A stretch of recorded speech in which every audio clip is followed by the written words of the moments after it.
कभी सोचा है कि किसी से मिलते ही कुछ भी कहने से पहले ही एक पूरी बातचीत हो जाती है? ये कैसे होता है? ये होता है विजुअल फर्स्ट इंप्रेशन से। आज हम इसी की ताकत को समझने वाले हैं कि हमारे शब्द बाहर आने से बहुत पहले हमारा अपीयरेंस हमारे बारे में क्या क्या कह जाता है। तो सवाल यही है कि एक भी शब्द बोले बिना हमारे कपड़े कौन सी कहानी सुनाते हैं। और ये सवाल बहुत ज़रूरी है, क्योंकि चाहे हम माने या ना माने, हम सब अनजाने में ही सही दूसरों के पहनावे को देखकर उनके बारे में एक राय ज़रूर बना लेते हैं। चलिए इसे एक उदाहरण से समझते हैं। मान लीजिए एक तरफ साड़ी पहने कोई है, उसे देखकर अक्सर एलिगेंट, सोफिस्टिकेटेड, रिजर्व्ड और मैच्योर होने का ख्याल आता है। वहीं दूसरी तरफ रिप्ड जीन्स हैं, जो एकदम कैजुअल, यंग, एक्टिव और गो गेटर वाली वाइब देती हैं।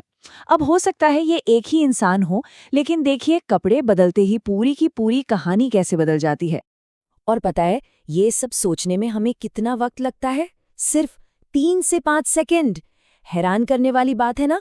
बस इतनी सी देर में हमारा दिमाग एक विजुअल जजमेंट पास कर देता है और एक ऐसी पहली धारणा बना लेता है जो बहुत बहुत लंबे समय तक टिक सकती है।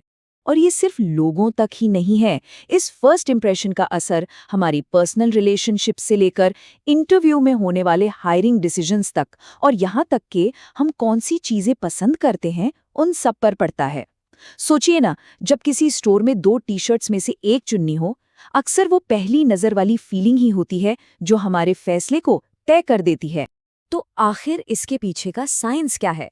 चलिए कम्युनिकेशन के एक बहुत मशहूर मॉडल पर नजर डालते हैं, जो बताता है कि ये विजुअल क्यूज इतने जरूरी क्यों हैं। इसे कहते हैं 55-38-7 रूल।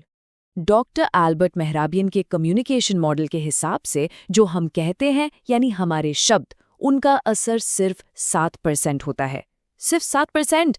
38% असर हमारी आवाज के टोन का है और सबसे ज्यादा 55% हमारी बॉडी लैंग्वेज का। कितना चौंकाने वाला है कि हम क्या कह रहे हैं उससे कहीं ज्यादा जरूरी यह है कि हम कैसे दिखते और बोलते हैं। और इसी 55% का एक बहुत बड़ा हिस्सा आता है अपीयरेंस मैनेजमेंट से, जैसा कि देबलिना चक्रवर्ती बताती हैं। इसका मतलब ये सिर्फ हमारे हाव भाव नहीं, बल्कि हमारा पूरा का पूरा अपीयरेंस है, और खासकर हमारे कपड़े। तो ये अपीयरेंस मैनेजमेंट है क्या? बिल्कुल सीधे शब्दों में ये अपने कपड़ों और ग्रूमिंग को सोच समझकर इस्तेमाल करने का एक तरीका है, ताकि हम अपना विजुअल मैसेज कंट्रोल कर सकें। और मजे की बात यह है कि इसका असर सिर्फ दूसरों पर नहीं, बल्कि हमारे खुद के कॉन्फिडेंस और हम अपने बारे में कैसा महसूस करते हैं उस पर भी पड़ता है। और यहीं से हम प्रॉब्लम से सॉल्यूशन की तरफ बढ़ते हैं। अगर फर्स्ट इंप्रेशन इतना ही पावरफुल है तो इसे कंट्रोल कैसे किया जाए? जवाब छिपा है पर्सनल स्टाइल की ताकत में, जो सिर्फ लेटेस्ट ट्रेंड्स फॉलो करने से कहीं ज्यादा गहरी बात है। तो सबसे पहले ये समझना जरूरी है कि पर्सनल स्टाइल क्या नहीं है। ये लेटेस्ट ट्रेंड्स को फॉलो करना नहीं है, ना ही ये वो है जो दोस्त कर रहे हैं। और ये दूसरों से वैलिडेशन लेने या समाज के ब्यूटी स्टैंडर्ड्स पर खरा उतरने के बारे में तो बिल्कुल भी नहीं है। तो फिर ये है क्या? ये बहुत सीधी सी बात है।